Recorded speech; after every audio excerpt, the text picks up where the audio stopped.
Hello, everyone. Welcome back to National Park After Dark. We have the only guest we've ever had on our show 3 times. Tooth and Claw, Wes and Jeff are with us today, and we're going to talk about some bears. Hey, it's good to be back. So glad to be setting that record. Yeah, seriously. That's an honor. Yeah. It really is. We haven't even had anybody else on a second time, let alone a third time. Well, we've said this before, but I mean, if you look at our reviews right now, every other review is someone that came to us from your show. So we love this collaboration. We love talking to you guys. It's always been fun. So we don't have to stop at 3. Let's keep this going, you know? Yeah. We'll have you guys back. Get to double digits. Yeah.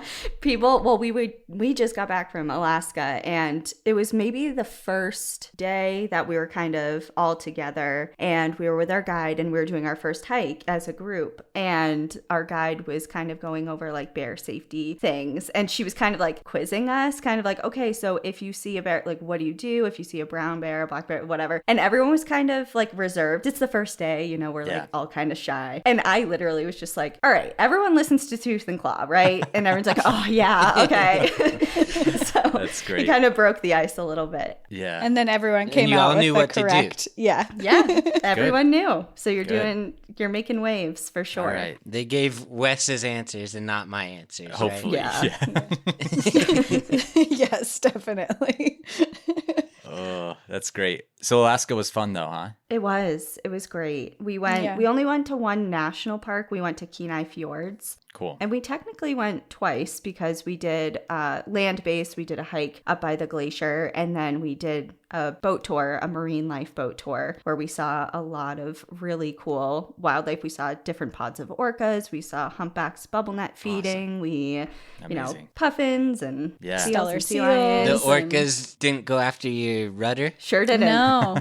We were kind of hoping, though, it would be a fun story. We love that. Yeah. Did you see many bears or any bears? No. We didn't see any. We could smell. Oh, you smelled one. All right. Yeah, does that count? No, we were. No, absolutely not.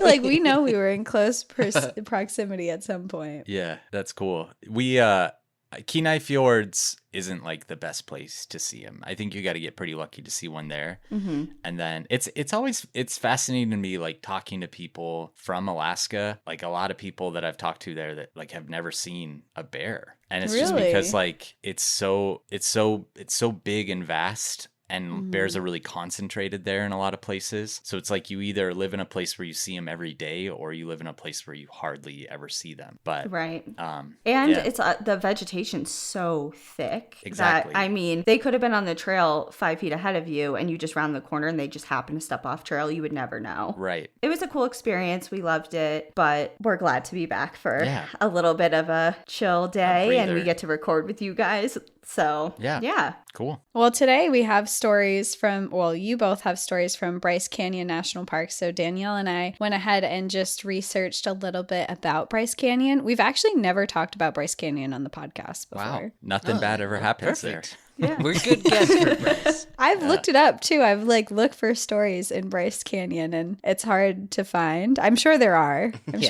But I'm excited that you both have stories because we've never covered it before. And I've never even been.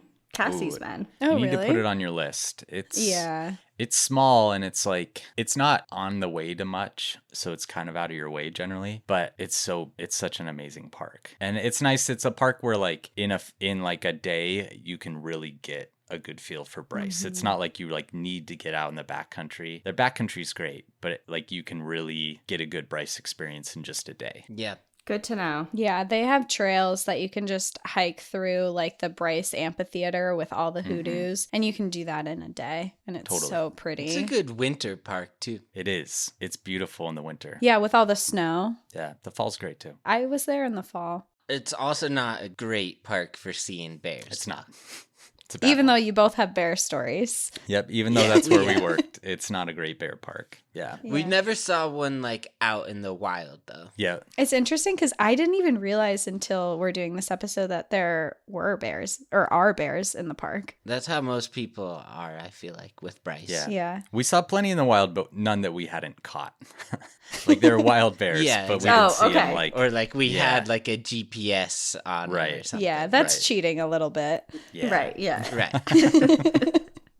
Well, I guess going into the park, Bryce Canyon National Park is obviously a very popular park to visit. They do have about 2.7 million visitors that go there every year. If you're not familiar with the park, it's located in southwestern Utah, and Bryce is known for having some of the most interesting geological formations in the entire world. It's home to natural horseshoe-shaped amphitheaters along the eastern edge of the Paunsaugunt Plateau, which is a massive plateau that rises to an elevation of 9,300 feet or 2,800 meters. Bryce is also known for their scenic vistas and is certified as a dark sky park because of the lack of light pollution and stargazing opportunities. Bryce was originally established as a national monument on June 8th, 1923 to preserve the unusual scenic beauty, scientific interest, and importance of the area. Following that, one day shy of a year later, on June 7th, 1924, it was granted additional protections when it was finally designated as a national park. Undoubtedly, for Bryce, one of the most iconic sections of the park is the Bryce Amphitheater, which is home to the greatest concentration of irregular rock spires on the entire planet, which is what we know as the hoodoos in the park. And for people who maybe aren't familiar with that, hoodoos are tall and skinny shafts of rock that protrude from the bottom of arid basins. And in Bryce, these pillars of limestone, siltstone, dolomite, and sandstone stand between 5 and 150 feet tall. They're beautiful. They are. I mean, looking at them behind you, right? Cassie has her background as hoodoos right now. Yeah.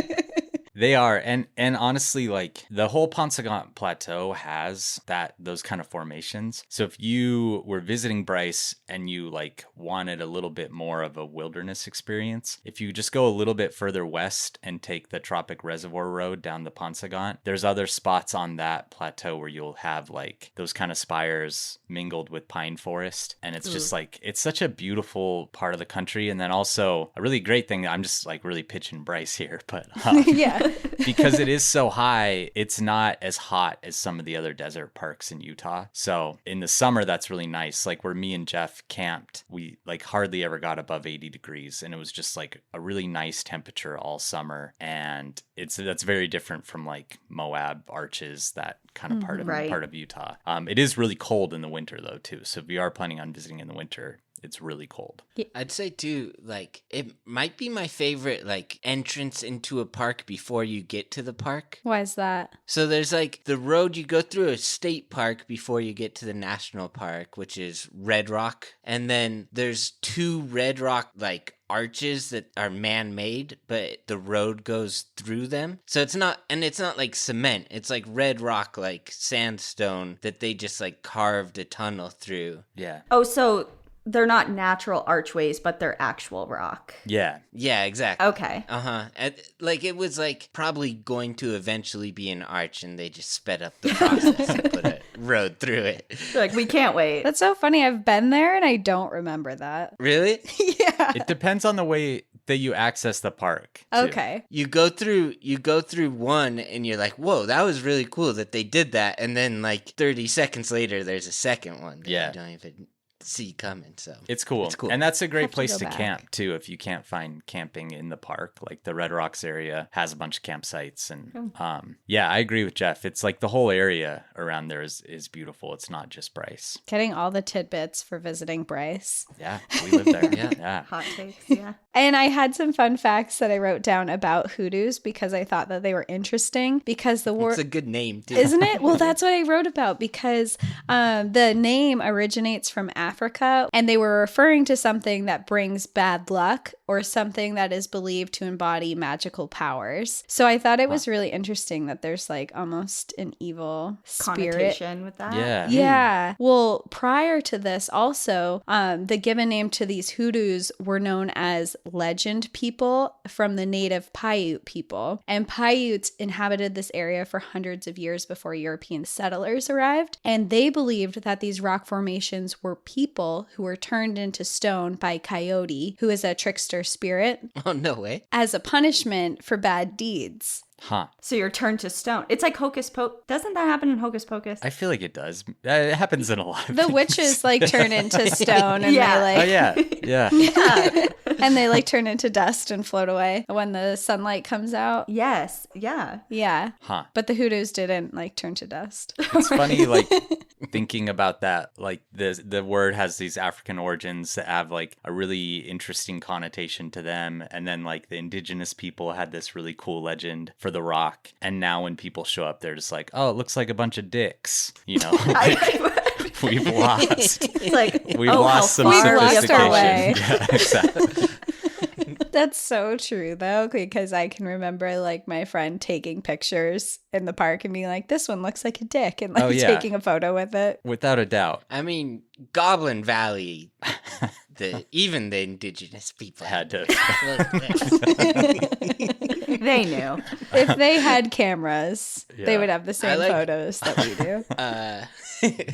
I like that it was a coyote that turned him to stone. Yeah. Yeah. That's a really cool, that's some cool mythology. I'd never heard that one, so I really like that. Yeah, it's on the National Park Service website, but they say that they have on the park website that they don't write out the full oral story in respect for the native Paiutes. That's cool. Yeah, it's really cool, but it also means I don't know the full story. Yeah. But I think it's really cool to know that for Yeah. next time you're walking around. Yeah, For sure. just a lot of people that they used to be people that you're walking by. Yeah. Right. All turned to stone. 150-foot people. Yeah, giants. Giants walked Bryce Canyon. Well, these mystical hoodoos extend 12 miles long, 3 miles wide, and 800 feet deep within this amphitheater. The park also, we talked about a little bit before, it provides several trail opportunities to hike within the Valley of Hoodoos, including the most popular hike, which is the Queens/Navajo combination loop that has open views of the hoodoos. It has iconic switchbacks and towering canyon walls that you walk through, and it is a trail that's about 2.9 miles or 4.6 kilometers, and it's only an elevation gain of 625 feet or 191 meters, so it's a relatively easier hike within a really beautiful part of the park. Yeah. I feel like this is the hike that is on Instagram. Everybody's It is. Instagram reel of the, like, I can just picture the switchbacks Yeah. being in between the hoodoos. Like, I feel like it's an iconic. Yeah, and Yeah. there's some Visual. There's like a spot. couple really cool Yeah, that's trees, what I- like right in the yeah, middle. some big ponderosa Yeah. that are growing up through the middle of it. So it is beautiful. I don't blame people for taking that photo and posting it, because it is like, it's gorgeous. When you're hiking down that trail, you're like, oh man, this is unlike anything I've done. There's a reason people congregate to that area. Yeah, for Yeah, sure. true.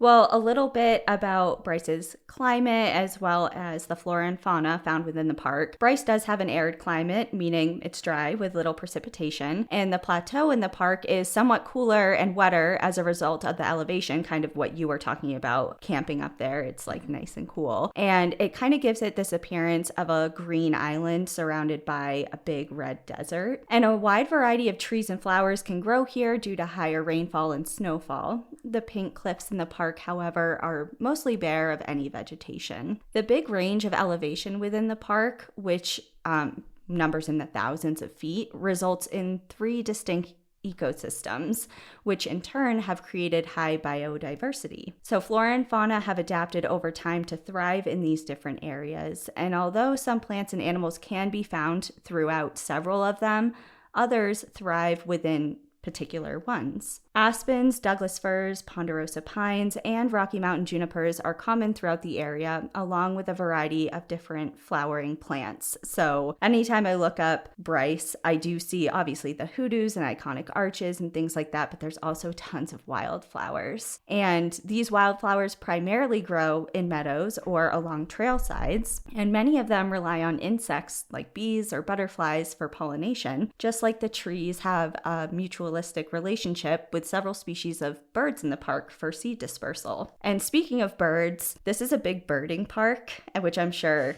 you are very well aware of, Wes. There's over 175 species that have been identified within park boundaries, and they're mostly visible throughout May to October, making birding one of the most popular activities for visitors. And the species, obviously, over 175 of them. There's a ton, but there's a big variety of eagles, owls, jays, and swallows, along with the endangered California condor, which is the largest land bird in North America with a wingspan of up to 10 feet. And I saw them when I was in Zion, which was really, really cool. I caught a fleeting glimpse of one in Bryce, but that's my only time I've ever seen them. It's not, I wouldn't say it's like a park you should go to expecting to see California condors. And honestly, like, I feel like it was a lost opportunity that I got into birding after I was working in Bryce. And then I read about how good at birding it is. So I didn't do much birding while I was there, but we did see a lot of cool birds for sure. Speaking of bird, just a total sidetrack, the Merlin app that you recommended. Yeah. First of all, it's addicting. Yeah. And second of all, so many, I mean, I posted something like on my personal page story once because I moved to a new area and I wanted to see like what birds were around, and everyone was like, Wes coming in hot with the recommendation, like so, like I'm not even kidding, dozens and dozens of people like all of a sudden are amateur birders because you recommended that app. That's great. Yeah, it's a fun app. If you haven't heard of it, it's like, I always describe it as Shazam for birds, because you just like can click the sound ID while there's birds chirping and it'll tell you what birds are the most likely chirpers. When you're doing your tours, Wes, do you like blatantly open the app, or do you really sneakily like check it and be like, oh, like, oh, like I know this one, and pretend that you just know everything? A little bit of both. There's been a couple times where I like identify a bird by hearing it, and then I'll like look at my app and be just like double check myself and be like, yep, that is what it was. That's right. But then there's been times where I have no idea, and I'm like, I'm gonna ask Merlin, because the people I guide are birders, so they have all used it too. So they generally like understand how it works. We've used it on some of our trips too. Danielle's taken it out and we've been like, what bird is that? Yeah. And taking it out and used it. It's also really cool because I like how it not only IDs them, but then it'll go further of like what type of vocalization they're making. Mm-hmm. So you have a better context of like, are they mad? Are they like, is it a territorial thing? Is it a mating thing? It's really interesting. It is. And here we all are, like, as adults, into birds. Getting into birding. Like, yeah. We are. Natural Something progression. happened. Yeah. I feel like we like jumped like 30, or like you're supposed to do it like when you retire, and you're like 30 years ahead of schedule. Yeah. We are. Yeah. A jump start. I feel like our generation has like learned that old people have it right. Like they've been doing the cool stuff all along, and now we're like, oh yeah, birding. It's like, wait, why do I need to wait until I'm like 60? Fly fishing, birding. Yep. Yeah. I will say I haven't made bread yet. That was like a big thing during COVID, like making sourdough bread. Sooner or later you'll get there. Yeah, you're on your way. Maybe one day. Yeah, we could hope. But anyway, okay. So most of the animals within the park, mammals, reptiles, avians, and insects, are actually not endemic, meaning they can be found in most other places throughout North America. And these include basin rattlesnakes, porcupines, bighorn sheep, tiger salamanders, coyotes, stellar jays, mountain lions, there's pronghorn, and of course, there are black bears. And that leads us to you guys, because you did some work with black bears within Bryce Canyon. I want to throw in one more animal before we tell our stories. Okay. There's a lot of horny toads. Yeah, horn lizards. And they're really cool. Horn lizards, Are they not called horny toads? Horny toads is like a name that they were called a long time ago, and kids still sometimes call them that. Horn lizards. Yeah. Well, I'm pretty much it's all right. But they're really cool because they're like the easiest lizard in the world to catch if you see one too. They just like, are they slow? They're just flat and they don't go very fast. Yeah. Their whole defense is just to like not move and hope you don't see them. Yeah. Oh, interesting. Yeah, they're a cool lizard. And they look really grouchy. This is weird, but I thought for a half a second you were going to say penguins because your background is penguins. And I was going to be like, where's this going? I should have chose a better background. I just like penguins. It's an interesting choice, but I like it. Yeah. All right. Well, so for black bears, though, yeah, me and Wes have like a ton of experience with that. Yeah. So maybe, Wes, do you want to kind of like tell everyone why we were working with black bears where there's not a lot of black bears?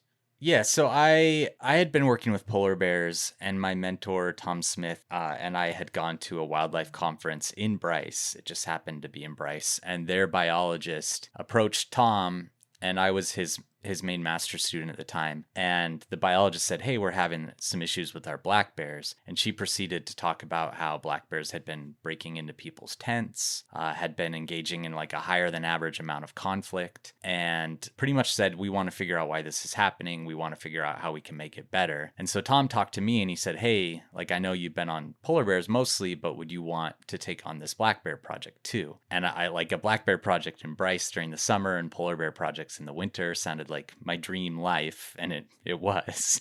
So I was like, yeah, of course. And so then we went through this process of trying to hire a tech, and we had someone hired, and he backed out like 2 weeks before we were supposed to start. And so I called Jeff and I said, "Hey, do you want a job helping me?"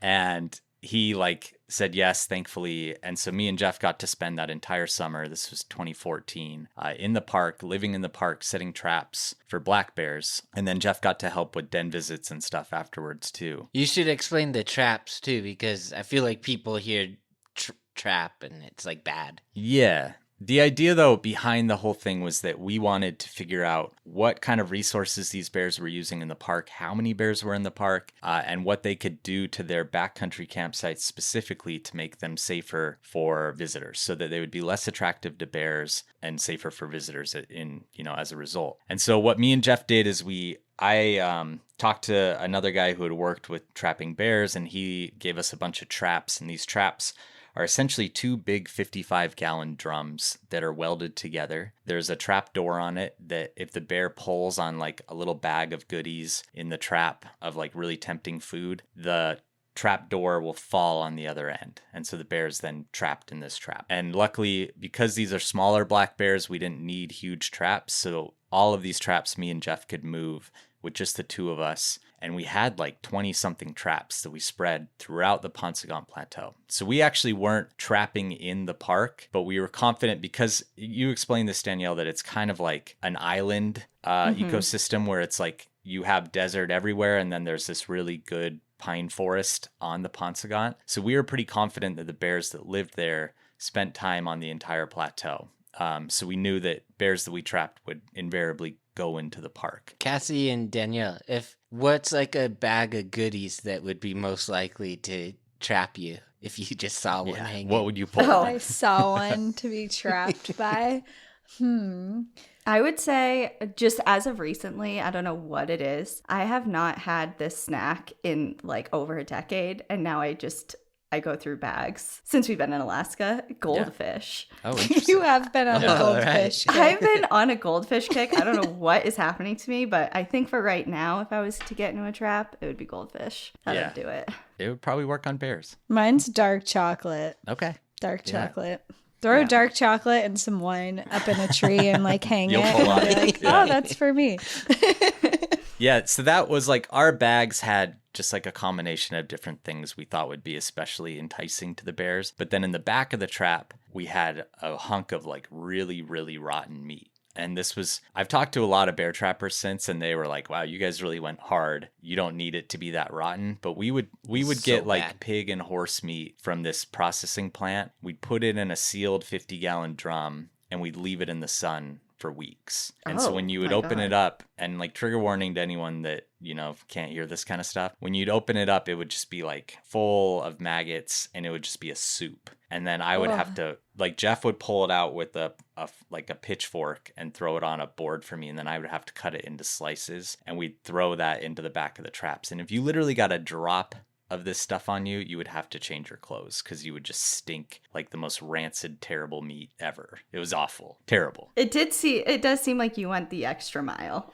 Yeah, and that that was all for scent dispersion. Like this was so nasty that the bears usually wouldn't even eat the meat. They would just pull on that trigger bag. But that would get the scent like miles away. And part of it is like there's just not a lot of bears out there. So like We had to go pretty hard. you need the scent to travel further type of thing. Mm-hmm. Yeah. The bags we used for when they were in the traps too, like I feel like we had 1 or 2 bears go in the trap and didn't take the bag, and we just started like throwing what we were eating into the bags, that worked? and it's like way more enticing for them. They're Yeah. like, Yeah. this is disgusting.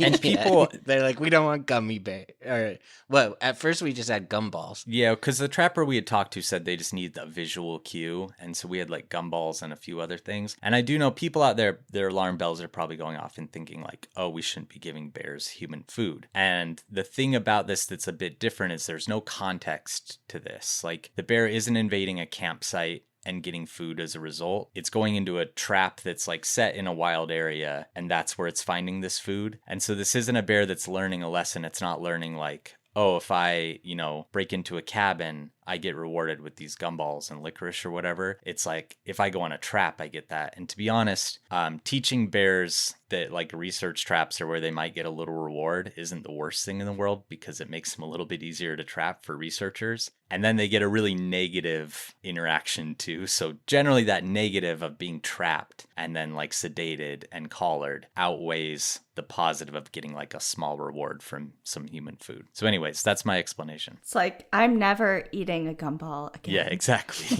Yeah. And some bears do get kind of trap happy. Well, they'll come back repeatedly, but most after you've trapped them once, they're like, okay, that's enough. I never want to do that again. Yeah. So we had like 20 something of these traps. We'd spread them out in 2 big trap lines. And then each morning me and Jeff would go out on ATVs and we'd split, and we'd each check a trap line, and we'd meet up. And if we had any bears, we would go in and sedate the bear, and then we would collar it with the GPS collar. And then we were tracking them to see where they're spending their most time, what kind of resources they were accessing. And then we used all that information, and I hiked into each of the backcountry campsites in Bryce and evaluated them for all the different things that might be enticing to bears. And then I compared that against the information that we got from the collars. And I wrote a big long report for the park on every single campsite, what they could do to make them less enticing to bears. And they did implement all the changes that we told them to implement. So it was a really good project with some like real world kind of outcomes. What were you finding in the campsites? The main thing that we showed, and this is like, a lot of this was stuff that we suspected and seems like pretty,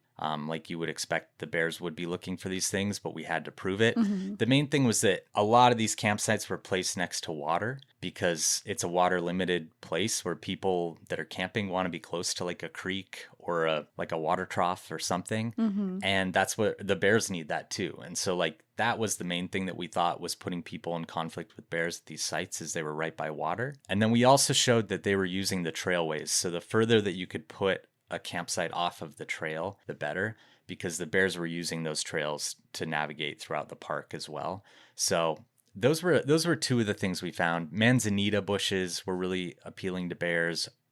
Like groves of oak trees were appealing to them. There's a number of things that we told them to avoid, but I think the number one thing would be proximity to water. So have they since changed that? Have they moved the campsites? They have, yeah. There was 19 campsites, and there was like 3 or 4 that I said were high risk and that they should make some like immediate changes to. And they did make those changes, and I haven't heard of any conflicts there for a while. So I do think it's helped. That's awesome. Yeah, it was a really good project. And like Jeff was saying earlier, like a lot of people didn't even know if there was bears on the plateau. And so a big part of our work too was just showing that there is a population there. And we guessed probably around 30 bears, which is a small population, but they're definitely there. It's a kind of a small area up there too, though, right? It is. Yeah. It's So not having big. 30 bears. Yeah. Imagine being that lady who was camping where like the bear opened her tent and slapped her in the face. Yeah. If she didn't even like think there was bears Yeah. there. And then people are like, there's no bears there. You're like, well, Yeah. I'm pretty sure there Well, are actually. actually. Actually. This bear like slapped a lady in the face, but like somehow didn't do like any damage. Yeah. Not Where even, was that? Like any claw? That was in one of these Mm. backcountry campsites. That was the main In thing Bryce? that prompted the study. Is when that Yeah. happened, they were like, we got to do something. Maybe about it this. like backhanded her. Oh my God. who knows? It was funny too, because they were like, she reported it as a 300-pound bear. And so they were actually going to trap and kill that bear because that was like a behavior that they couldn't tolerate. And so they trapped a bear in that area like right after. And it was like a 80-pound bear. And because it didn't fit her description, they didn't euthanize it. And everyone involved in that trapping knew that it was that bear. But because she described it as a 300-pound bear, they didn't have to kill it, which was great because it was a young bear and it was still just figuring things out. And we caught that bear not long after, too. Interesting. Yeah. She was okay. She just little a little shaken slap. up. Exactly. Yeah, just a small just a little slap. A Put good her in story. place. Yeah. Yeah. Who knows what she said to the bear? Yeah. You know, she might have deserved maybe it. We she don't know the provoked whole it. story. Yeah, Exactly. we don't know the bear's side.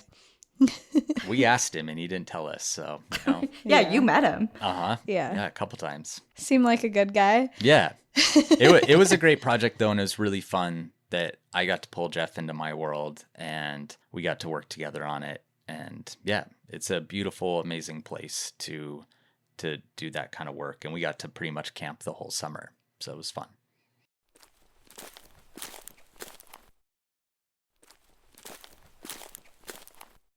Can I ask, Jeff, did you have any sort of like prior experience as a tech before this? Or No. No? Okay. No. Yeah, like I didn't have any experience with wildlife or biology really. So like it's funny, people ask me sometimes like, how did you get such a cool job as a field tech? I'm like, well, like my brother asked me to do it. You lucked out. That's cool. Yeah, no, it's awesome. Well, and like Wes didn't really have experience doing what we were doing either. So at first we were kind of just figuring it out as we went. Yeah, this is my first trapping job. Because we had like one guy come out to help us for like the first 2 weeks and we didn't trap any bears. And then like as soon as he left, we trapped a bear and we were like, I guess we got to figure out how to drug this thing now. And like, well, like Wes knew, but like it was our first time doing it together. I did like a 4-day course on wildlife immobilizations and What stuff. what grade do I get as a field tech, Wes? You were great. You were an amazing field tech. I didn't cut this stinky meat. I made you do that. You wouldn't cut the meat, and you would get pretty hangry with me most days too.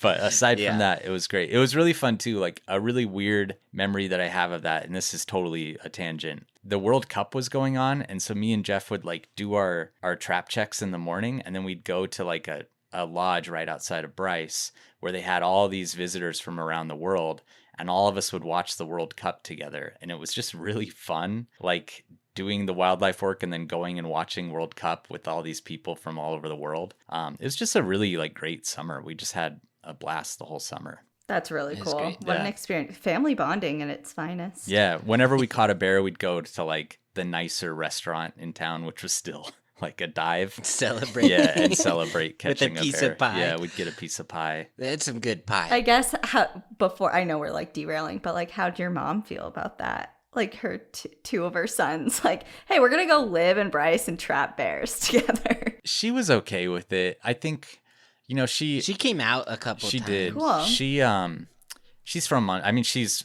didn't grow up in Montana, but she's lived in Montana now for our whole lives, and she understands the difference between a grizzly bear and a black bear.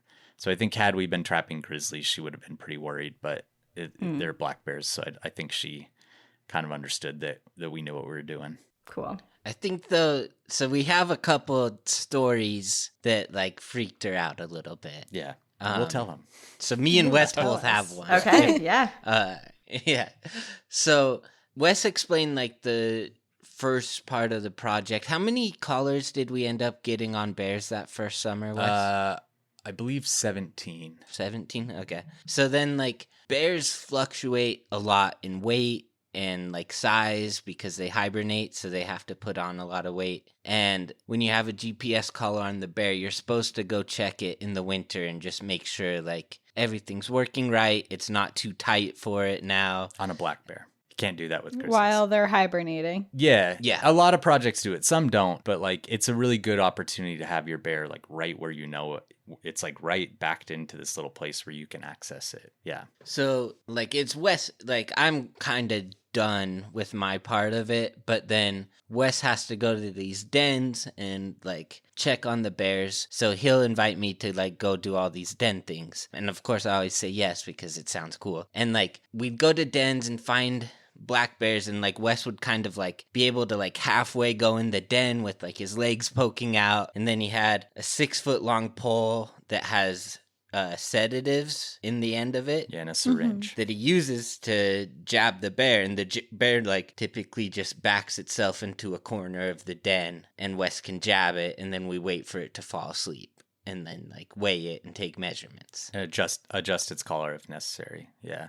So are the bears in some sort of, because you're describing backing a big predator, like obviously into a corner in a very confined space. Yeah. So they're not defensive at all? Are they in like a kind of like half awake, half asleep sort of like situation? Or are they just fully awake? It really depends on like the bear in the winter and everything. Like our first winter that we did it, and Jeff could talk about this more too if you wanted, but like it was a really warm winter and we had a really hard time. We didn't get any bears that winter because every time we tried to approach a den, it would just like come running out. So they'd hear, they were already awake, they'd hear us coming and they'd just bust out. And on a really cold winter, they're all like tucked in and asleep, but they do wake up. And like when they hear you coming into their den, they wake up, and they're really efficient hibernators. So unlike like a ground squirrel or some of these other hibernators that take days, if not weeks, to fully come out of hibernation, a bear can come out of hibernation really quickly. And so they hear you coming and they start coming out of it. So a lot of times we'd have bears that were somewhat groggy, but then sometimes they'd be fully awake, and they can be a little defensive when they're fully awake. Yeah. No, there's one time we were trying to go super quiet, and then Wes farted so loud, and I looked at him. The bear had already Woke run the out. bear right up. That's my story. So we're going to this den, and like National Geographic had like caught wind of what we were doing a bit and decided like they wanted to come as well and like photograph it. So it's kind of like hard too, because Wes would have a GPS point, or like he got GPS updates every 4 hours. So then like once it comes winter, that last point that you got like notification for, that's like where its den is at. Mm-hmm. And sometimes you get lucky and you have a bunch of points on top of each other, or sometimes you just have like one. And so that bear could be anywhere within like where it could get in 4 hours to get inside the den. Because if the den is deep enough, you won't get points from inside the den. So it can be really exact, or it can be like you have to kind of find it. And then it'd be like a mile. So like in our heads, it never seemed that bad. And then we get out there Straight up. and there's no trails or anything. And there's like a mountain, you know. Waist deep snow. So for this one, like the guy who we met with, who we really like, I don't know, should I say his name? Sure. Corey Arnold. He came out, but he like was running pretty late, and then he had to like get all of his stuff Camera gear, yeah. set up. So we're like starting to worry about daylight a little bit, and then we're like hiking up this big, like really snowy mountain. And I remember him telling us like, "Hey, so there is a chance my heart could just stop. So if it stops, you just like pound on my chest." We were On your like, first "Wait, meeting, this guy. Yeah. What?" Like, by the way, Yeah. just so you know, small tidbit while we're hiking, Yeah. my heart might not work. But that didn't come into play, luckily. That's just, Thankfully. that's not like a teaser for later. Okay. in the story. But so we finally like work our way to the den, and like every time up until this point, it'd been really obvious where the dens were, and all we could see was like snow and rock, and like just no openings or anything. And we're starting to get a little worried because like the sun's about to go down. So we're looking everywhere, and Wes like sees this little like kind of cave ledge thing up above, and he's like trying to kind of scamper up, and I'm like looking at his feet, and he's like on this hole where there's all these like branches and stuff, and I'm like, "Wes, I think you might be like standing on the den right now." And he's like, "Wait, what?" And like looks down, and it's just this giant tunnel going into the rock. So like way different than anything we'd ever like seen before, but bears will kind of like bring some branches and stuff at the entrances of their dens. Just to Okay. hide themselves. Yeah, so like we knew, well, I don't know, why do they do that, Wes? It's honestly like they tend to bring the branches in more to make it a more comfortable den experience for them. It's like building a nest. It's just like with any other animal where they'll build a nest to provide a little bit more of like a stable place to lay down and sleep. That's what a bear will do too. Oh, so they're not concealing the entrance intentionally? No, it's more to just bring them into the den, and then stuff gets kind of strewn around as they're doing that. I mean, if you're going to lay down for weeks on end. It makes it smell nice too. Yeah. That's always nice. Yeah. So, but we like both crouch down, and it's just like this tunnel that like we see no end to. But we like pretty much know that the bear's in here because we've looked everywhere around, and like we're right at the GPS point. So like it would have been scary to go in there like not knowing that. How deep are bear dens usually? Generally, it's just deep enough to where, like Jeff was saying, I could leave my legs hanging out and still jab the bear. So it's just like a cleft in some rock or something. But this one, I went back to this den later to measure it, and it was 80 feet long. So this was some crazy, weird abnormality in this sandstone. And it was natural. This wasn't something that had been drilled out by humans. Black bears don't dig their own dens, and it was rock too. So somehow this bear had just found this perfect 80-foot long den. The best den. Yeah. Yeah, the Ritz-Carlton. It truly was. Yeah. Wow. So like in my mind, I was like, well, we can't go in there. And then Wes just like starts going in there. So like I follow behind him, and once we're, I don't know, 20 feet in, we just see these green eyes at the back of the den staring back at us. Ooh. And I'm like starting to lose it a little bit because like we can't even like kneel, like you have to like army crawl. So I'm like, Wes, this is crazy, like holy shit. And he just goes, Jeff, shut up. Because it was freaking me out. And then I go, you're so brave. I literally said that. That's such a nice compliment, honestly. You're so In brave. a really high anxiety situation. It's a lot on my shoulders because I know, okay, we've hiked all the way up here. We did all this prep to get here. This bear is looking a little big for its collar.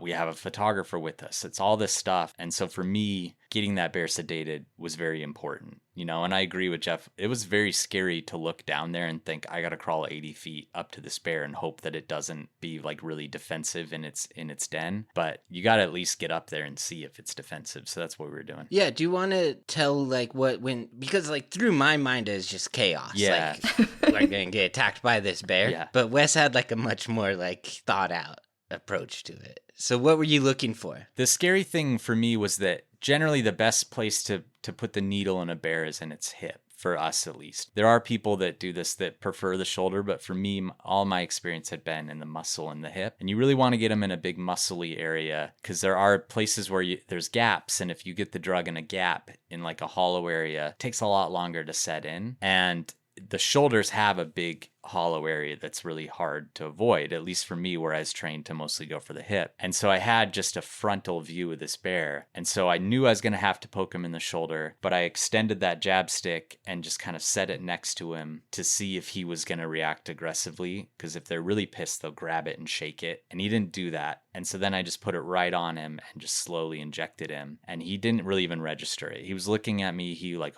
woofed a little bit at me, but didn't really register the drug, luckily.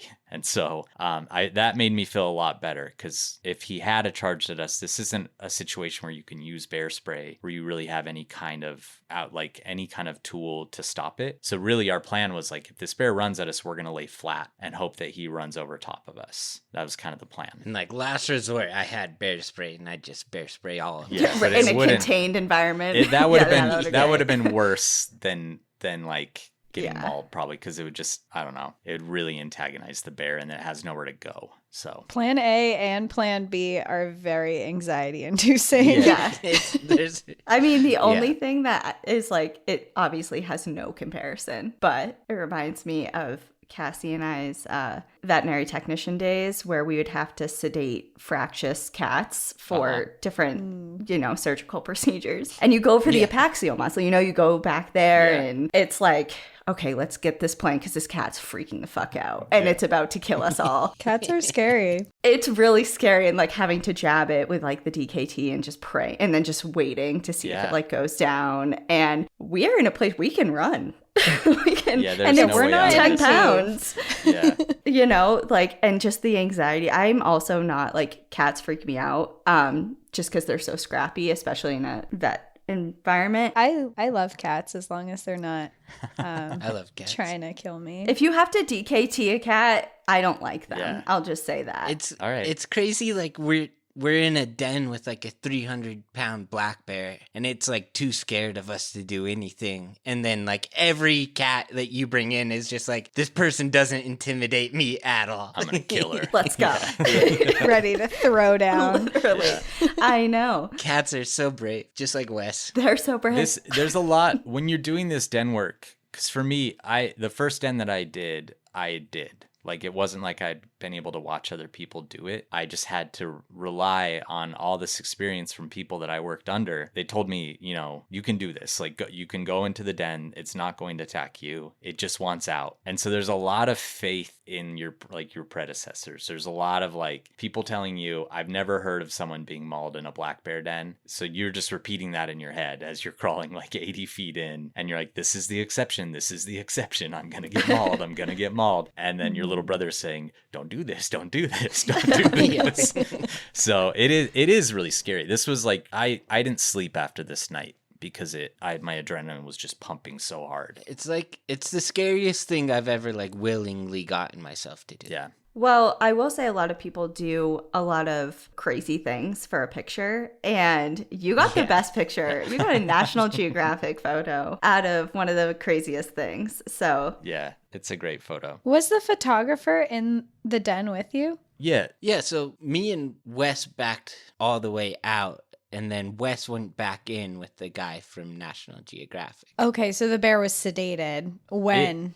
it's looking right at him. So yeah, that's I'm looking at the picture and it. I can get I'll tell it like up until where this Jeff comes back in the story. But I went back in with Corey and he was right behind me and the bear had started to move out. So I was pretty confident at this point that I'd gotten the bear in that hollow because the drug wasn't taking effect at all and the bear seemed to be waking up, not falling asleep. Mm-hmm. And so I was kind of backing up at the same rate as the bear. And the drugs that we use ketamine and xylazine. So they have a really high therapeutic index where you can redose if you need to, especially with a bear with such a big, robust animal. I was cleared to give it a second dose if I needed. And so I was crawling out and the bear was moving out. And as I came out of the den, I told Jeff and my other tech that was there, I said, hey, you guys keep that bear in that den. Like, do whatever you need to. I handed like Jeff a snow shovel and said, do whatever you need to keep that bear in the den. Or no, it was Jordan that I handed the snow shovel. And then I went and loaded up a hand syringe of the drug. Well, first you told me to, but I had never like filled the drug before. Oh yeah, I said, Jeff, load up a hand syringe, and then he was like, because like, and I think like so we couldn't see the bear before we drugged it, and like on average our bears were like 200 pounds, so I think we might have made the dose for like a 200-pound bear. Yeah, and then once we got in there, it ended up being 300 pounds. I don't know. I might be making that up. Yeah, I think I underdosed it a little, but I think we guessed it was around 250. But like I knew how to make a dose, but I hadn't ever done it. Mm-hmm. So I feel like I was like those military like bomb disarmers where like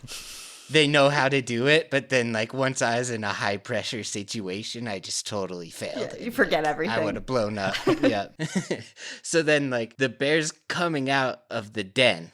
And like this other tech, Jordan's like trying to keep it in with like backpacks and a shovel, and it just doesn't care. Because what happened too is like it was really afraid of us. That's why it stayed in the back of the den. But then once these drugs start kicking in, it starts losing that fear that it had before because it's like drugged, right? You know? Yeah. So it's not thinking as much anymore. Well, I think a big part of it too was just that we weren't in the den anymore. So the bear just like is like, I'm out of here.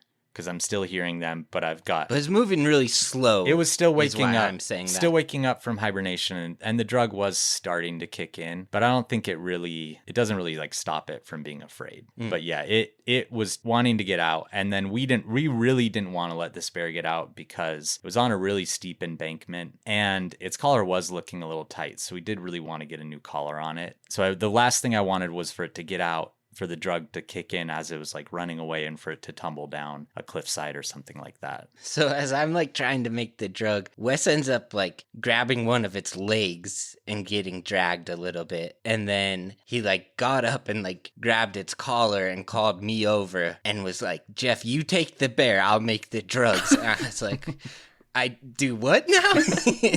And it's just like crazy because like I've seen like how fast they can like bite and like how much of a predator they are, but like the situation was different because it did have drugs in it, and it was like not, it didn't know too much what was going on. Imagine the confusion that this bear is experiencing. Like, what? It's honestly just like trying to walk forward. don't- That's like all it can think to do. They don't often get tackled by other animals too, so it was kind of like, what's going on here? So then, like, I'm holding the collar and, like, trying to, like, slow it down, but it's, like, so much stronger than me. So, like, it's just pulling me. And I ended up, like, straddling it and just, like, pushing it down onto the ground, like, its back legs. What do you mean straddling it? Like, I was, like, one leg on either side of the bear. On top with of my it. hand on the collar. You rode Yeah. a black bear. You were rodeo. I guess so. Black bear rodeo. But then I would, just so I could like get all my weight to like try to slow it down. And this was all because like I could tell the bear wasn't reacting to anything. Sure. Otherwise, obviously, I would have never done any of that, right? Yeah, it's like a last resort. Yeah. But that was after I was there with the drug and we were injecting it, right? Okay. Yeah, because you guys Yeah, were I holding onto its legs, and then I came up and injected it, and all three of us straddled it. I never held its leg. Okay.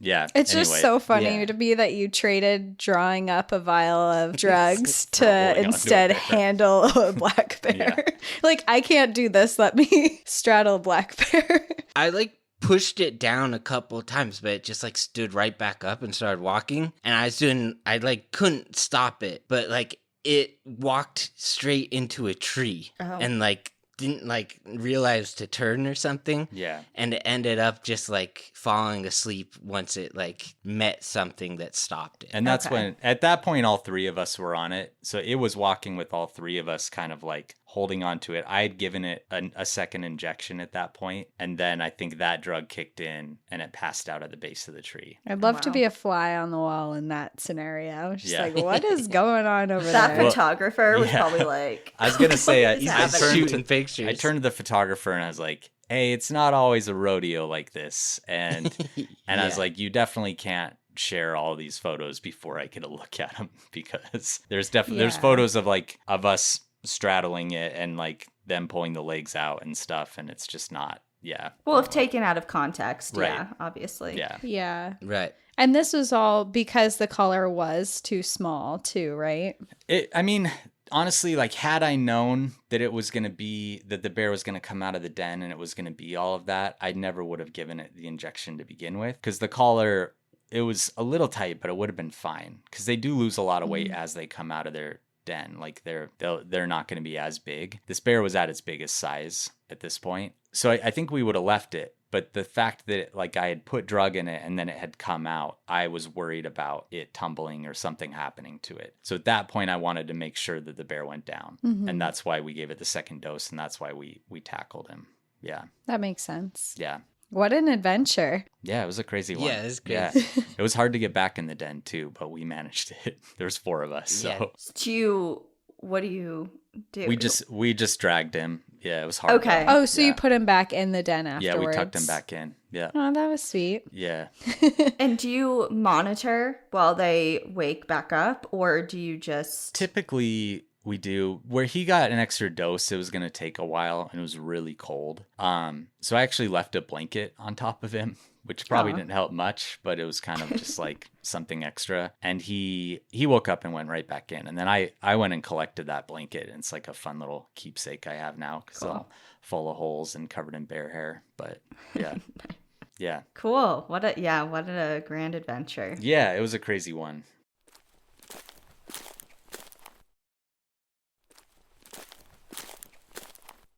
I think my other scariest moment working on that project was we had hired a state trapper to help us, and he was great. Like, he was such a cowboy. He had all these dogs that he would chase bears with, and the point is to like tree the bear, and then we could do whatever we needed with that particular bear. So his dogs have been trained to like chase mountain lions and bears, and we had this particular bear who was a female. She had a collar that we knew for a fact was getting pretty tight, and we really wanted to catch her.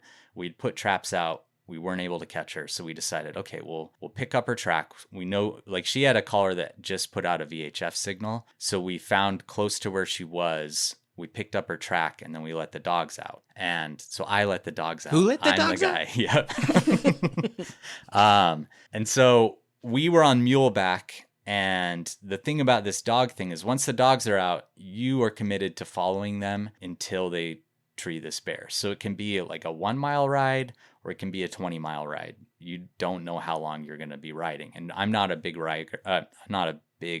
I'm not great at it. So I was really getting jostled. And luckily it lasted about 5 miles, so it wasn't terrible. And the bear treed in this really great spot. And the idea then is like to get a dart in the bear, and the bear will fall asleep on whatever branch it's on. And then someone climbs up the tree, they tie ropes around the bear, and they lower the bear down with like throwing the rope over another branch and lowering it down. So it's kind of like a tricky procedure, but it does work sometimes. Bear was in a perfect spot. We show up. She's just like on a low-hanging branch. Clint, this trapper guy, he gets his pistol ready with the dart, walks up right under her, fires the dart, and it just bounces off her and falls on the ground. And these darts have like a little charge in them that's supposed to go off. If it hits hard enough, the charge blows off and it shoots all this drug into the bear. And if that doesn't happen, the drug doesn't enter the bear. So we knew that she had not been drugged, and she climbed a little higher. And Clint had just gotten a cancer diagnosis and was starting treatment, and he wasn't feeling like climbing a big ponderosa pine and chasing a bear. And so Sure. So he was like, Wes, do you want to climb this one?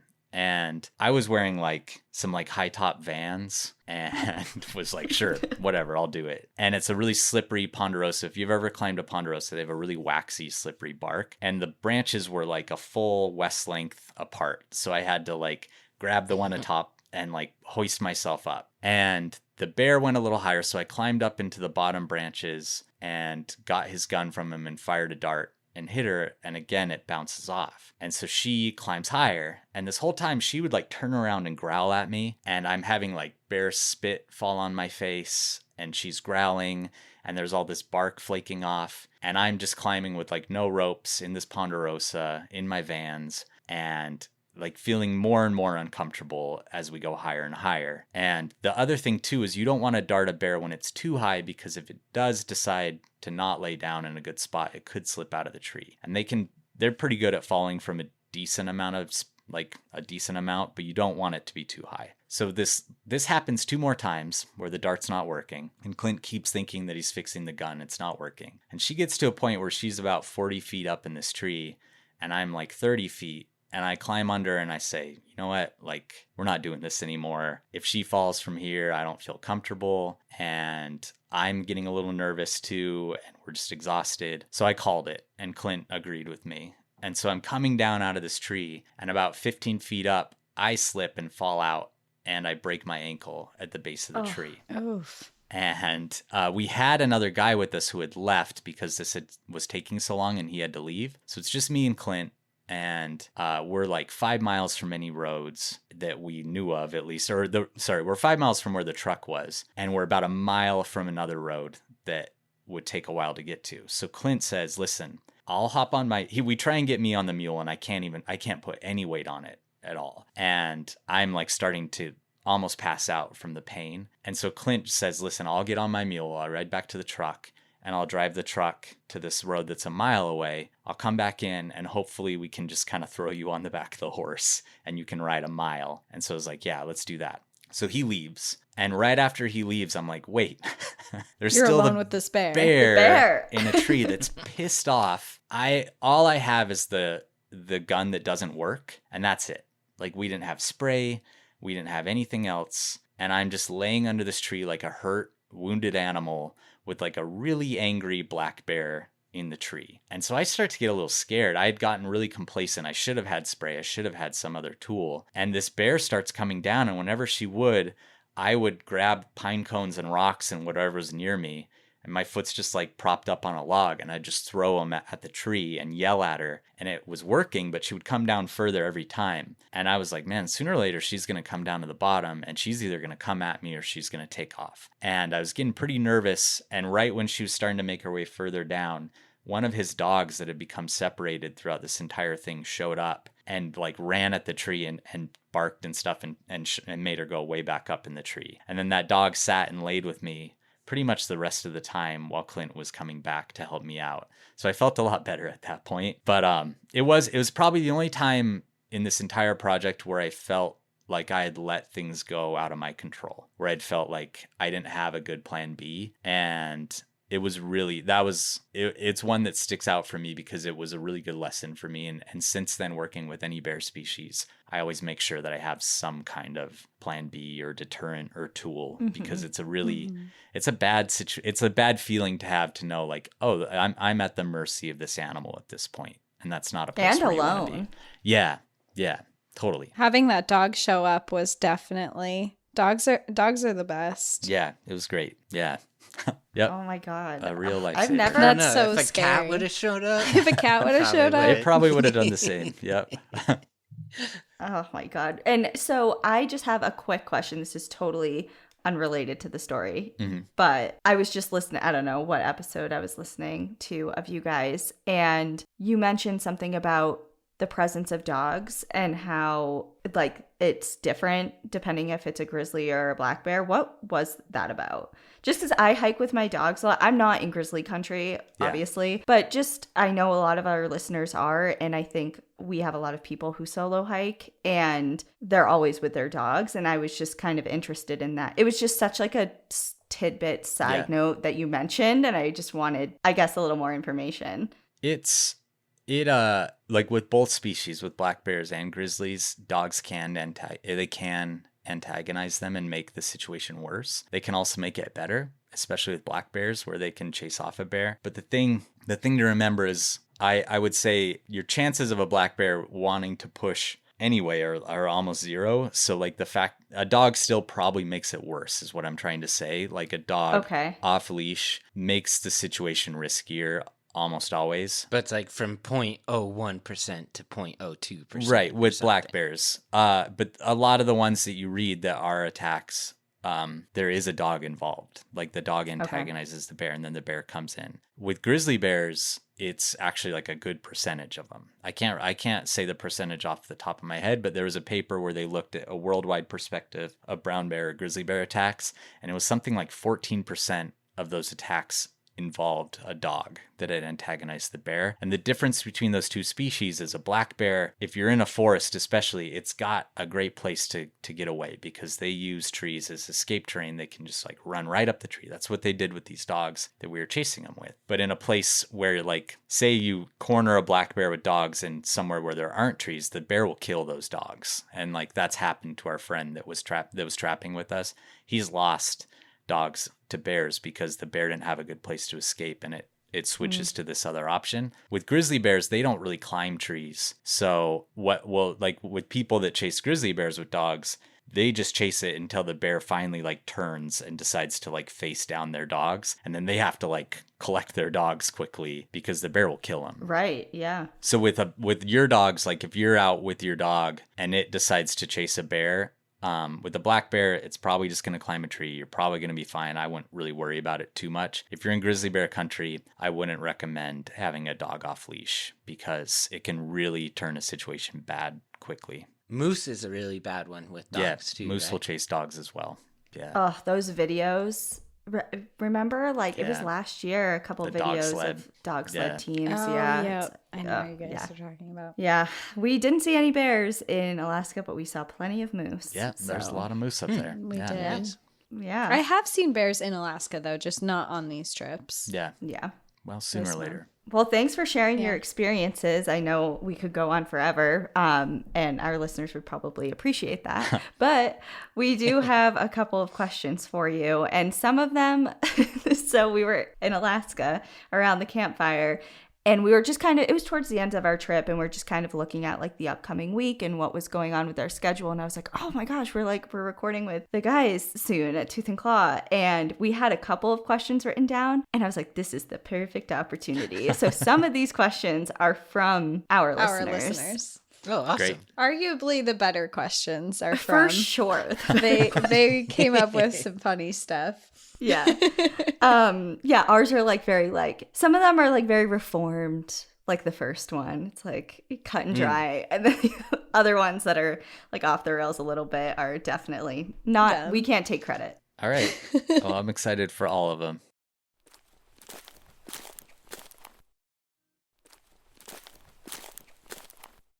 Okay. All right. Well, I guess we'll start with an easier one. If you were a national park, which one would you be and why? I put some thought into this. I decided Great Basin National Park in Nevada. And Why? mostly just because I don't want people all over me all the time. Yeah. And it's beautiful. A lot of my favorite animals live in Great Basin. It's got mountain lions, it's got rattlesnakes, it's got black bears. And it's just like I have a weird, when I was doing Golden Eagle work, I spent a lot of time out close to Great Basin and in the Great Basin, not the national park, but just the Great Basin. And I really fell in love with that. I have a weird love for that part of the country that is very different from anywhere else. So that's kind of why I picked Great Basin. Interesting. Solid Yeah, it's kind choice. of like a park that you don't really think of much. Yeah. I mean, I have never been, but I drove by. Ian and I were driving the extraterrestrial highway Uh-huh. and doing like alien things. Yeah. And yeah, we saw the signs for Great Basin. I'm like, oh my God, it's like right there. We should totally go. And we look at it and it's like 200 miles away. It's like, Yeah, it's no. not close to anything. Yeah. Yeah, he's It's like, a- we're not going to do that. yeah.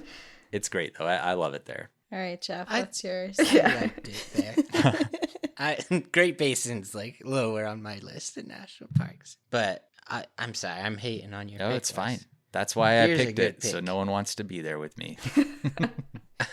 I picked the Gateway Arch in St. Louis. Okay. Interesting. Why? I would say whenever people talk about national parks that shouldn't be a national park, that's the first one. That's that it. The comes up. number one. I put it's well balanced. There's not a lot there, but you can convince yourself it's cool. Well, You're gonna see the main attraction if you go So that's Right. that's there. Yeah. guaranteed. you know, I Yeah. think around me like there's not a ton going on, but you can convince yourself I'm cool if you try hard enough. I mean, that's a surprising and solid answer. Yeah, unlike Wes not wanting people walking on him, people can walk through me Yeah. if they want. to. Perfect. Right. That's true. You're an open door. I'm a closed door. Yeah. Yep. All right. Yeah. Good answers. Good answers. Next question. Yeah, go ahead. If you could have one animal ability, what would it be? Jeff, you want to go first? I'd want to be able to swim like an orca. Like I'd flip pick over orca. boats, swim? Yeah. Yeah. Yeah, and like launch seals like 30 feet in the air if I'm bored. But also just like, I don't know, I just think like being able to swim really fast and like deep in the ocean would be the best. Doesn't it kind Yeah, of that'd suck be to cool. like be able to swim that well, but you still have to breathe air though? No, I don't want to be a fish. All right. Okay. He I doesn't want to want like fish live powers. on land and be able to swim well. Okay. I don't want to have to live in the water. Oh, I see. But you just That's- want to swim like an orca. I It's get the it. ability. Right. I get it. Yeah. Okay. Like if I If you're a don't fish. have to breathe makes air, sense. then I can't live on land. Okay. I thought You did about think that. this. Yeah. And then I can make a career as like an Olympic swimmer and be rich. Okay. A rich Right. orca. I have a boring answer to this one, but it's my honest answer, so I'm gonna give it. But it is boring. I would just want to be able to fly like a bird. I mean, I know that's like such a boring, like, oh, of course you'd want to fly. But like for me, when I see the natural world and I see like all the different abilities that animals have, that's the one that I'm most jealous of. Like I would love flying, just seems so fun to me. And there's some birds that seem like they're genuinely having fun while they fly. Which bird would you choose? A hummingbird? No, I think I'd pick a raven. Oh, okay. Yeah, just because I think they have a nice mix between these like soaring birds and flying birds where they're not like an eagle is so big that the little birds can pick on it and stuff because they're so agile. But a raven, I think, just really hits this nice sweet spot. And they are one of the few birds that scientists have shown they think like enjoys flight. Like they fly for fun and they'll go do all these little tricks and stuff. So yeah, I know that's kind of a boring answer, but it was my honest one. So I'm giving it. I think that's a very valid ability. I think all of us have wanted to know how to fly at some point in our lives. It sounds great. We've all jumped off our bed with like a sheet hoping we could make ourselves float at some point. I think my backup would be just hibernate through the winter. Like if I could hibernate through the winter, that'd be great too. But It's also a cool Oh, ability. yeah, that's a good one. All right. Next up is, what is your favorite? It can be from a movie or a television series, but out of those, what is your favorite animal villain? I can go first on this one. My favorite is Shere Khan from both the animated Jungle Book, the one that came out in like the late 60s, early 70s, and then also the live action Jungle Book that came out in the 90s.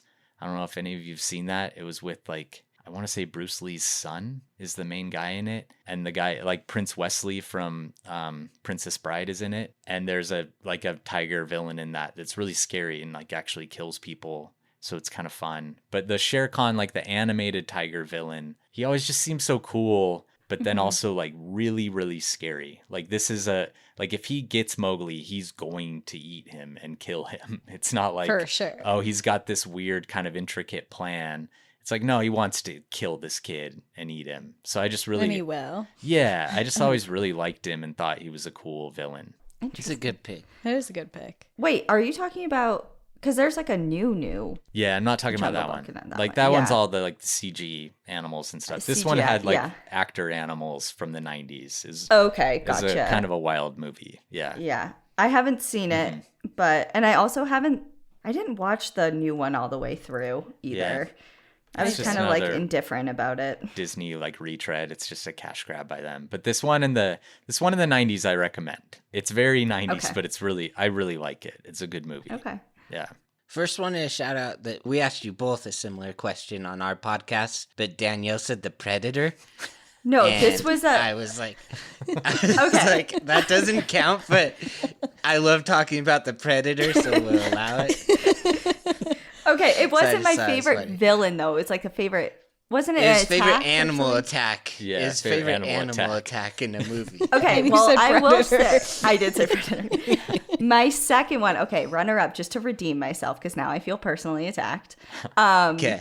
The scene in Jurassic Park where the two T-Rexes are outside of the RV and they're playing with that guy and Lost throw World. him up. In the Lost World. Yeah, not the original. Yeah, and they rip Yeah. him in half. Okay. That's a good one. Still That- picking okay. still That's a good picking a pick. dinosaur, but we'll count a dinosaur. Yeah. No, dinosaur Still not. Okay, it was an animal. Yeah, it was. Yeah. We'll count it. It's just not alive anymore. Yeah. All right. Anyway, go on. Not steal your thunder. I'm going with Scar Oh, I knew you were gonna Oh. pick Scar. from Yeah. Lion King. No, I just think it's cool that his brother thought he was a hot shot and he killed him for it. Yeah. I saw Well, I'm just kidding. Sense scared some now. sibling rivalry I right was- now. I just think Scar's. Yeah, no, I would kill Wes. No, I'm just kidding. I just think Scar looks cool. I love I like the voice actor, and I just really like Lion King as a whole. Yeah, it's a great movie. That came out like just at the right time for you too. I feel like you were like the perfect age for Lion King. Yeah. so were we. Yeah. Yeah. It was like I feel like that was like the Disney movie of like our generation. generation. Yeah. Yeah. It was funny when you said that. I was thinking of a meme I saw today that I know like memes don't really translate on podcasts all the time, but I'm still gonna do it. It's a drawing of like Timon and Pumbaa just walking, and it says, "Simba, my uncle killed my father and is trying to kill me now." Timon and Pumbaa, "Oh wow, have you tried just not fucking worrying about it?" Which I thought was really funny, actually. Pretty good. Yeah. That is pretty Yeah. funwell. Yeah. That's actually so true. Yeah, they have a whole There's like, musical scene don't worry about it. Yeah. No big deal. Well, they don't know that though, but it is. Yeah. Fun. Fair enough. Yeah. Kuna Matata. Hakuna Matata, that's right. All right, next question. Who is your favorite natural world hero? I think we both probably have the same one. Yeah, like I tried to think of a different answer, but would anyone say anyone besides Steve Irwin? He's got to be the GOAT, right? There's some out there. Jane Goodall. I think of Jane Jane Goodall. Goodall. I have another one too that I think is right on par with Steve Irwin, which is David Attenborough. Oh, yeah. Because you met him too. No, I've never you met him, did? but he's the person. Which is the one you met? I don't know. The guy you drove who Oh, that was does, Werner like, Herzog.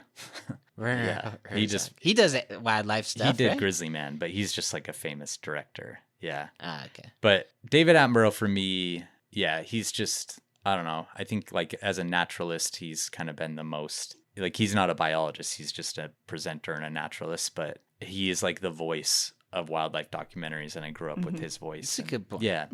So both of those are people I grew up. I didn't like Jane Goodall. I didn't really learn about until I was older. So like, I really think she's amazing too, but she didn't have the same influence that both David and Steve had on me. And Jane, obviously, like Jane Goodall paved the way for like so many people that didn't necessarily, like women that didn't see themselves as like biologists, and then they saw this person, you know, a woman doing it, and like really opened the door to a lot of women. So I think her impact has almost been stronger for a lot of people, but for me personally, it was Steve and David. Yeah.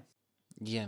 I'm just not a reader. Like I'm a lazy learner, so I need TV. Yeah. That's why it's Steve Yeah. Irwin. He was And amazing. he was so charismatic too. Yeah. And he like And animated. Yeah. he got you to really like his passion really translated well on Yeah. TV. And I think again, like we were at that age where we were super impressionable as well. And it's like, oh my God, what is this guy like going off about? You know, and it's so cool. Like, why is this guy happy that snake just bit him on the Right. face? Yeah. Yeah. Okay. So this next question, or these next couple questions, are from our listeners. So the next one is, if you were a cheeseburger, what part of the cheeseburger would you be? It's my favorite question. I'm that American cheese. Like for me, you love a America. good cheeseburger. That's not it at all. For me, a good cheeseburger and like a good grilled cheese will have American cheese. Like that is the cheese for me on a burger or a grilled cheese. And I just think like the sponginess of it and the saltiness of it is what makes a good cheeseburger. So I'm the American cheese. Yeah. Okay. And I'm just sticking, I'm sticking everything together. I'm that glue that's binding that burger together. Yep. What was you Wes like bought American cheese from like a restaurant wholesale place where you had to buy a ton because it's like slightly better than It's better. the little one. That's cheese. the thing. Like, I think people, they go and buy those Kraft singles and they're like, American cheese is trash. But if you get the good American cheese from like a deli, it tastes like a diner grilled cheese. I don't know. Don't get me started on American cheese. How happy were you in the movie The Menu when he is I like, was so happy. you have to use American Yeah. cheese. Yeah, he's making I like the best. loved that movie. Yeah, it's great. It's a good looking burger. Yeah. And he It used made me American really cheese. hungry. Yeah. Despite all Did the it? violence. Despite the violence. That burger looks so good. But Yeah, yeah, it that did. chef knew the recipe has to involve American cheese for a good burger. Well, solid. For mine, I was kind of in the same mindset as when I did the Gateway Arch one. Okay. So I went with mushrooms. And I said, because I'm not for everyone, but people who like me really like me. All right. Okay. I All like right. You're that. sticking True. with a theme. Yeah. Yeah. Yeah. Do you like mushrooms on your burger? You know what? It's the stupidest thing in the world, but this is my literal thing that happened with me with mushrooms. I always thought they were gross, and I read The Hobbit and Lord of the Rings movies, and like hobbits love mushrooms so much. And I was like, I should try mushrooms again and give it like an open mind. And I tried them again, and I started to like, Changed your life. yeah, just because hobbits like, You were influenced by The Hobbit to like mushrooms. yes, Mushrooms are really good though. they kind of soak up flavors. I think they're nice. Like they have like a lot of flavor in them. Yeah. From like what you're eating. And you could do, if you're a vegetarian, you could do a whole portobello burger. That's true. Yeah, that's true. Yeah. Okay. I'll have to Yeah, I'm do not that. one, but if I ever am, I'll eat. Good try. But I'll you could be a start whole eating burger if you mushroom wanted. Burgers. Yep. Yeah. That's true. All right. Our next question is, what animorph would you be? Also from one of our didn't- listeners. I didn't have one, Wes. You just go. I You didn't don't really have read an answer. animals. Okay, I didn't either actually, but I looked at all the covers today, and Yeah, that's why I did. I picked. There's one where a kid was turning into a mallard, and I was like, man, that's the most boring Animorph. But I was like, maybe that'd be a really good one to be, because no one. I know nothing about Animorphs, but I imagine you don't want people to know you're an Animorph, and if you're like suddenly turning into a giraffe in the middle of like Denver or something, people are gonna be like, oh, that's an Animorph. But if you turn into a mallard, no one's gonna know. They're gonna be like, oh, a mallard, I see him every day. So I'm picking How a would they mallard. know? And like, Secretive. it's nice get to to fly. You can like just float on whatever water you want. Yeah. Like it's nice floating on the water. Yeah, you're beautiful. You fly. can fly. Yeah, so I'm picking a mallard. Okay. Another right. interesting answer. Yeah. Well, and Jeff It works. doesn't have They an all answer. work. Jeff doesn't. Yeah, I saw a cover of a guy turning into an owl. So if you guys pushed me, I would have just gone with that one. All right. All right. But I Well, we're didn't have pushing any. you, so I guess. It's Yeah, I'll go with that one. Is there ones that turn into like a crocodile? They turn in all sorts of shit. Yeah. You can do whatever you want. You're an Animorph. Oh, yeah, really? you can. Yeah, you can do whatever you want. Oh yeah, I want to be an alligator. Okay. All right. That's a cool I'm choice. sure there is an alligator. And again, I also didn't like I knew what Animorphs were because I had an image of those covers Yeah. in my mind, but They're I iconic. didn't read them, so I'm not really sure what the context is. I think it was slightly before my time. Okay. Yeah, they were definitely during my time, but I don't think I just never. I think the covers were too weird for me. I was like, nah, I don't want to read that. Like, Oh my that God, looks you're stupid. That's the in- opposite. You're in luck because look at this. Oh shit, you can't see it. Oh, Because I have he's my an back. alligator. An alligator. It's an alligator. There we go. Sweet. That's me. There you go. And it says, trust no one, ... Oh my God. It's like lizard Whenever people. I saw someone reading it and I saw the cover, I'd be like, why don't I? Like, I'd be like, that book's way too hard for me. I'm not getting that involved. That looks Is there complicated. pictures? Okay, this is another. I think this is the last question we have from our listeners, and then we have one last one ourselves. And I feel like I'm making it more complicated, but it says if you could replace any actor with an animal in a movie, what actor would you replace with what animal and why? Yeah. I like my answer for this one. Okay.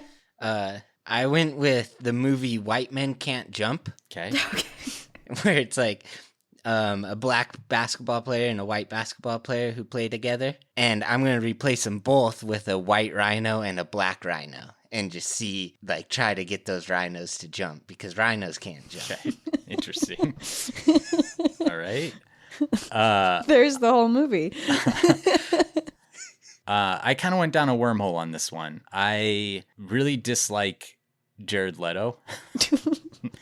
And so I like wanted to pick him. I was like, man, what movie can I get rid of Jared Leto? And so I like was thinking of movies and I was like, I really wish he wasn't in Fight Club, but then his character gets like beaten up in Fight Club and I don't want to watch an animal get beaten up. So I picked the movie Lord of War, which is kind of a fun Nicolas Cage movie. We're back on Nicolas Cage. Here we are again. Nicolas Cage. He's great. All Where- roads lead to Nicolas Cage. He's like an arms dealer that operates outside of everything. He's like an illegal arms dealer, and it's a really fun movie. But his little brother is played by Jared Leto, and he ends up, spoiler alert, getting like blown up. But I decided to replace him with the Golden Retriever because I feel like the Golden Retriever, A, would be a better actor, B, would be really sad when he blows up, and you would feel like this kind of kinship for him. So that was my pick. Yeah. And just to confirm, Jared Leto, is he the one? Have you seen Dallas Buyers Club? Yes. Yeah. He's in that, right? Yeah, he won an Oscar for that, actually. Yeah. Yeah. I Right. know. Okay. I just wanted to Whereas- make sure Yeah. we're on the same page. When you think of like the Joker, you think of him. No, too. that's Right. definitely not That's what what I you're think thinking of. I think of. I am really actually excited to see the new one that's coming out. like the part 2 of that. Which one? What's his name? The new Joker. The new one Oh, the new Batman with movie? No. Oh, the like, new with No. Joaquin Phoenix and Lady Gaga. Joaquin yeah. Phoenix. Yes, Yeah, yes, that yes. looks good. Yeah, I'm Yeah. excited for It's that. like a musical, Uh-huh. right? Yeah. And I usually crazy. hate musicals, but anything that Lady Gaga does, I will follow. Yeah, I think it'll be good. Yeah. Yeah, I like Did you it like too. A Star Is Born, the new one? I did, but I also never saw any of the other. I didn't see the other Stars Born, like the original. I one didn't either. But But I liked it. yeah, it was really good. But okay, anyway, last question. We'll end it on a high note. Perfect. What's the happiest animal news story you've seen recently? Yeah. I be honest, there hasn't been a lot lately, but I did find one that I was really excited about. And this is probably one that some people wouldn't feel as happy about it, but it did make me really happy. They recently did a study and they think there's around 800 great white sharks near Cape Cod, Massachusetts. And for a long time, those sharks weren't there, and it's because they had mostly eliminated all the pinnipeds, like so all the seals and sea lions and stuff in the area. And so the sharks weren't really around, but they historically had been there. And now they've really done a good job protecting the marine mammals, and now the sharks have come back, and they've come back in really large numbers. And they're like a top 3 favorite animal for me. So hearing that they're doing really well in a part of the world is really exciting, because I know there's other parts of the world where they're really struggling. So it was exciting news for me. Cape Awesome, Cod's yeah. cool to visit too, because you can download an app that shows you where all of the great white sharks are in the area, and you're Oh, just that's sitting cool. on the beach. Yeah. Yeah. Oh, wow. I remember going and I was sitting on the beach, and it sends you alerts too. And it shows you like where you are and where the shark is. And it's like I'm just sitting on the beach, and then I get an alert and it's like great white this direction, and you look up and you can't see them obviously because they're in Right. the water, but you know that That's they're really right cool. off the coast. I wonder how the app knows where they are. They probably Yeah. are just Tracked. connected to the trackers that are in the sharks. They have Yeah. trackers on a lot of Yeah. them. Yeah. Okay. Yeah. I think they do aerial views too, like periodically Cool. to see what's going on. Yeah, well, that's mine. I don't know how happy mine is, but it's not sad. Okay. Uh, But did you see that Japanese guy who bought like a $17,000 dog suit because he Yes. wanted to be an animal his entire life? Yes. Yeah, unfortunately, I did see that. Yeah. It's like, it looks really weird because it's like so close to looking like I had to look for a while to be like, okay, so that's not a dog. Well, when he's And he's going just like walking this, around. you can tell like something's weird. But like if you're just Yeah. if he was just sitting there, it is freakishly similar. Accurate. That's At first, too, I read that he like got a medical procedure to become a dog, and I was like, that's crazy. But then it's just a dog It's just a suit. dog suit. That actually reminds me of, do you see the other news article that's for the, The sun sun bear. Yeah, I was bears? gonna They say just sun have a, Oh, a I've guy had- in a suit. countless people send that one to me. Be like, Wes, I'm is this a sure. bear? Yes. It is What a do you bear. think? It's a bear for sure. 100%. What do you think? Yeah. No. It's What's your it- opinion? Sun But why bears are does he have weird. people legs with I mean, when they stand up, they can really look like that. And because sun bears don't have long coats of fur, you see all these folds in their skin, and their legs look very human-like. But it's just that sun bears are weird, and they look weird when they stand up or when they do anything like remotely human. So that's all it is. Interesting. But it's for sure a bear. Yeah. I saw that there was another article related to that same zoo that had someone who worked there come forward and say that the zoo was forcing people to dress up as like chimpanzees or like gorillas or something. Really? I forget what it What? said. There's a different Yeah. zoo where like when they were going out of business, they made the workers dress up. I'm kind of here for And I that was kind of thinking- zoo, Yeah. you know? Like, That's what I was thinking. Like, if there's a zoo of like people dressed up as animals, I'd want to see that. yeah, trying to Like the pretend giraffe to is be. like 4 people in one suit. I feel like that's like a weird like fetish thing that already exists somewhere. yeah. Yeah, Yeah. for sure. Probably. Yeah. Yeah. Some cage. But just like in a public Yeah. environment. Well, yeah, we wanted to end on that one because I was just catching up with your most recent news episode. Yeah. And yeah, there's just a lot going on that's a little depressing. I too was really messed up by watching that.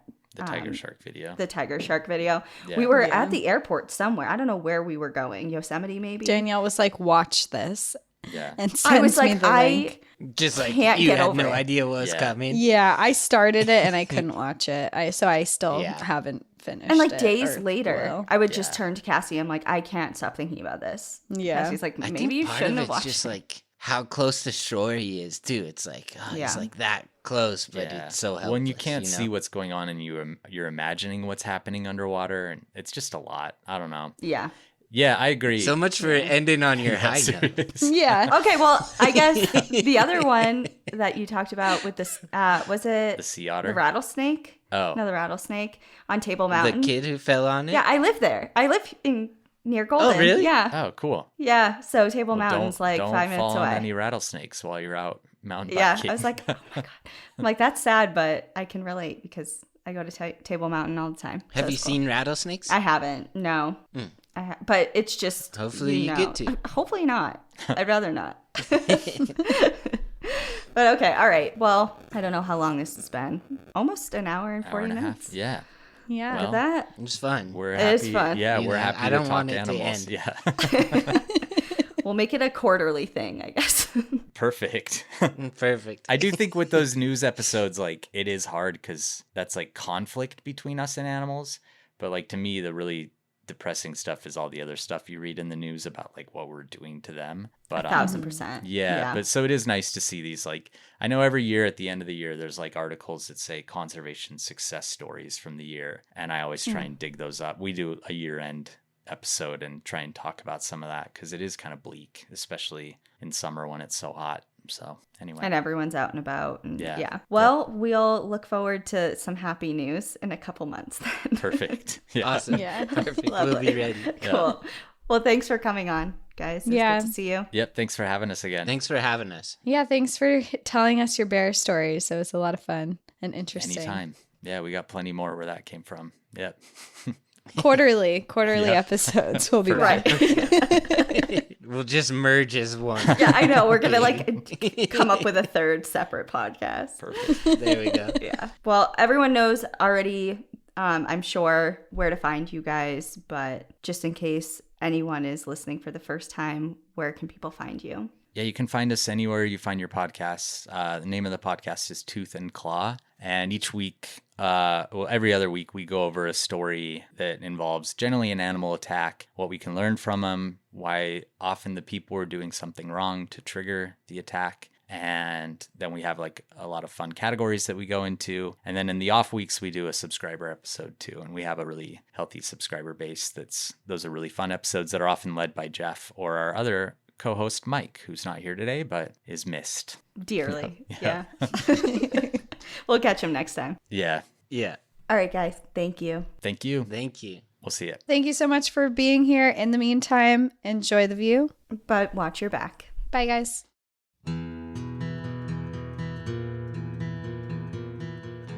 Thank you so much for joining us again this week. If you have a trail tale or story suggestion, send us an email at stories@npadpodcast.com. Follow us on Instagram and Facebook at National Park After Dark and on Twitter at NPAD Podcast. Join our Outsiders Only community on Patreon or Apple subscriptions to listen ad-free, unlock monthly bonus episodes, and exclusive content. And remember, when you support our sponsors, you are supporting our show. For our exclusive discount codes and source information from today's episode, check out the show notes. For more information on our show, our book recommendations, merch updates, and more, visit our website at npadpodcast.com. And please rate, review, and subscribe from wherever you listen to podcasts.